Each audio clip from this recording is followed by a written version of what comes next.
Okay, hi.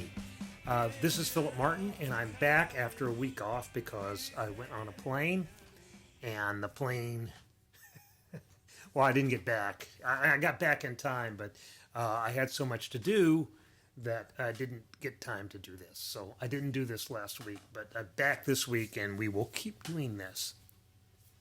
I promise.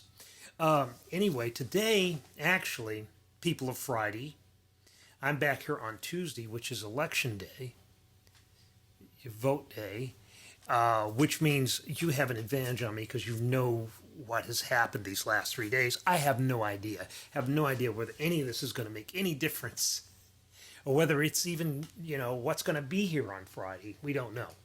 So, I'm back here in the suspenseful part of the week.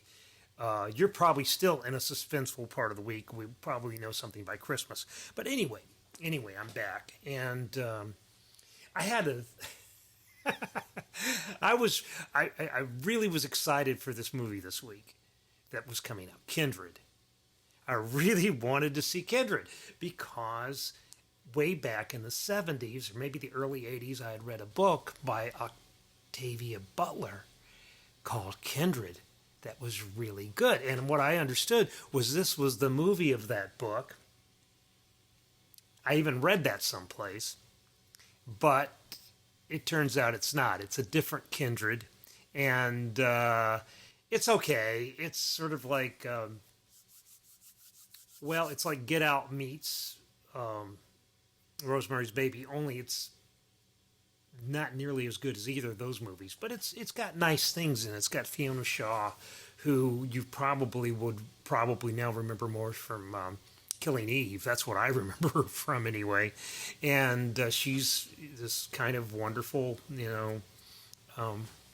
terrible mother-in-law. And it's a terrible mother-in-law movie. So we have that this week. I have not seen the Kevin Costner, Diane Lane, who I love Diane Lane. I've always, there's some actors you just have this affinity for. And I'll have to say that for Karen, my wife, it's been Kevin Costner. And it's been since Dances with Wolves where she went and interviewed him and did some stuff with that movie. And she's always liked Kevin Costner since then. I've met Costner a couple times. I kind of like Costner too because he just seems like, some guy who happened to become a movie star. He's not like, he's sort of like he is in the Madonna movie, where she makes fun of him. He's just a guy, and I kind of like that about him, and I kind of like some of the roles he's done, and I think he's been very good in some of the sports movies he's done. And we started out watching Yellowstone. We're 2 episodes in. I don't know if we're going any further. It's okay. I guess if you need something to watch, but it's, I was hearing comparisons to The Sopranos, and I was hearing like it was the best, kind of crime drama thing that was going. And nah, it's not. It's not that good. I mean, it's like I'm 2 episodes in. Maybe it's like Schitt's Creek, which, again, I'm stuck back in the first season of that. Everybody who loves it tells me it gets much better as it goes along, but I don't know if I have the patience to let it get better. I mean, if it's going to get better by season 5 or 6, I'm not going to do that. So with Yellowstone, it's sort of that way too. And I've got to remember, because I have my last class on Friday for my Live Quest class where we're showing movies. I'm showing Oren Moverman's The Messenger this Friday. And one of the reasons I'm showing that film is because a lot of the films I planned on showing would not work for one reason or another because of the technical problems, and I'm not going to spend a whole lot of time explaining that there, but except that Zoom doesn't let you do everything that I thought it let you do if you're working on a Mac. Maybe if you're working on a PC, it does let you do these things, but I can't get them to work. So I've got this elaborate workaround. So there's only some movies that I've been able to actually queue up to actually show on Zoom, which is a bad problem when you're trying to teach a class in movie watching, remotely. So anyway, but what was I saying? I was talking about, oh, what I have to do is I have to, for that class, I have to make a list of like my favorite, dramas and stuff that are now streaming on Netflix and Hulu and Amazon Prime and these places because I promised them I would do it. And it's just my opinion. And it's just, it's no better than anybody else's opinion of, people watch TV and it's like you can find something. It's not like I have any great expertise in it because, it's not my main deal. But, people want to know, so I'm going to do it. But that leads me to, another thing I've got to do, and probably got to do this for today, which is Friday. Your today, not my today. My today was, a few days ago.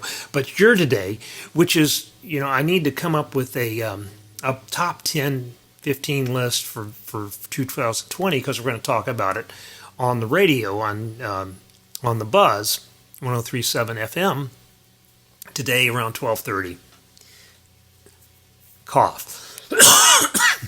See, I could edit that out if I bothered to edit things. And I just stepped on my headphones, so there.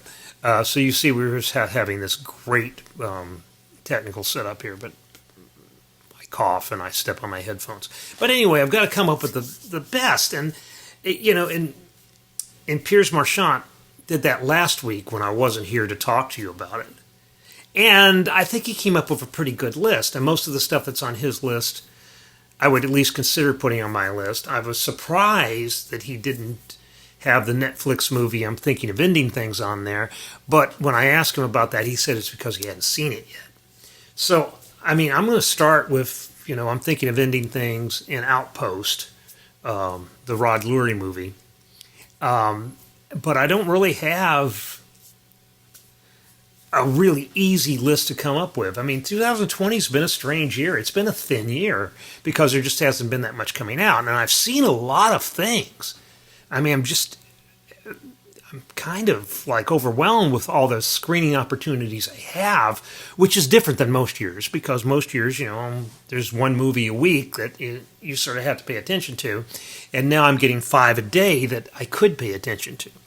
Anyway, so I don't know. I'm going to try to come up with something for the radio today. So if you tune in the radio, which it's not a plug for the radio, except it is, then maybe you'll hear me talk about my top 10. I'm thinking I'm going to put Eurovision on there, the Will Ferrell film. I really want my wife Karen to see that, even though she's got a kind of a thing about Will Ferrell and doesn't really like his humor very much. But I think she'll like that. Because it's about Iceland, and we like Iceland, and we are the world experts on Icelandic movies. That's actually not too far from the truth. A few years ago, I think we could have made that claim because I think we'd seen just about every movie that came out of Iceland. Iceland is Best is not going to be on my top 10 list this year, though, I don't think. But anyway, back to what's opening here. In Arkansas, and I'm don't have complete information. It's a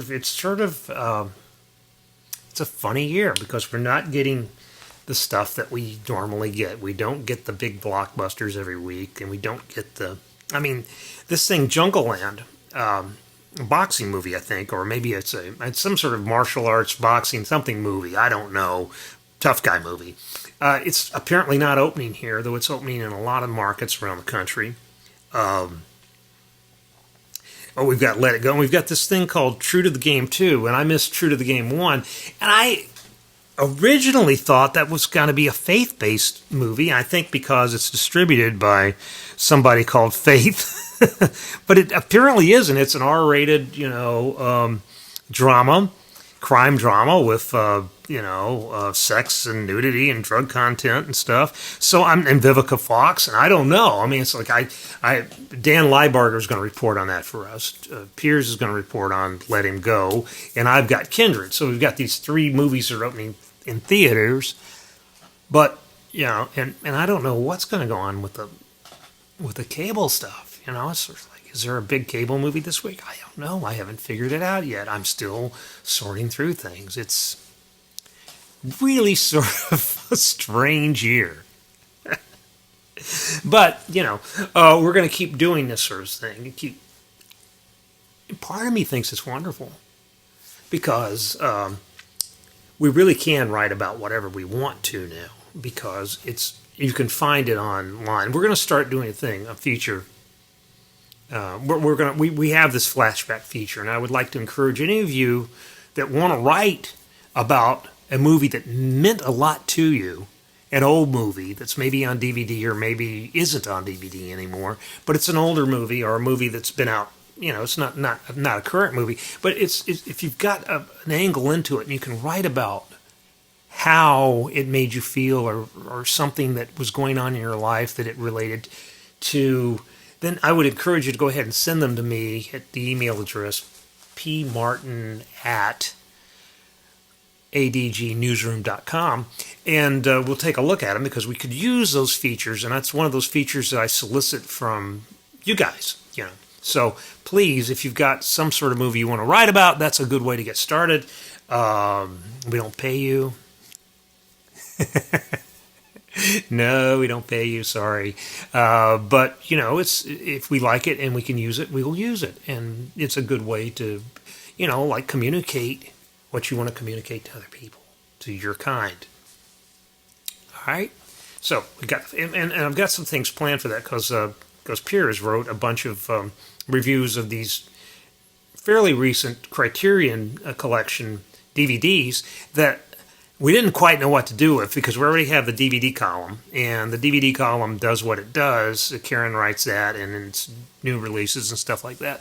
But these are different. These were longer pieces that didn't fit with that. So I was thinking about putting them on our blog, blooddirtandangels.com.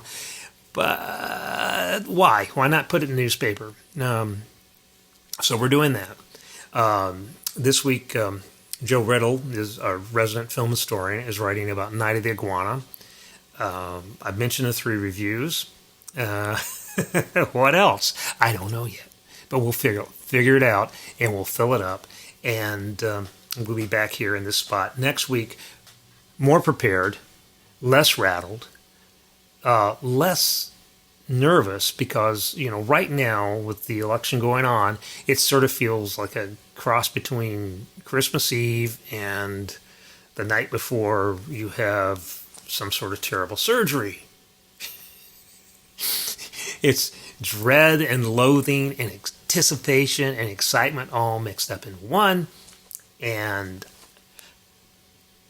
on Friday, this will all feel different. It may feel better, it may feel worse, but it's going to be different.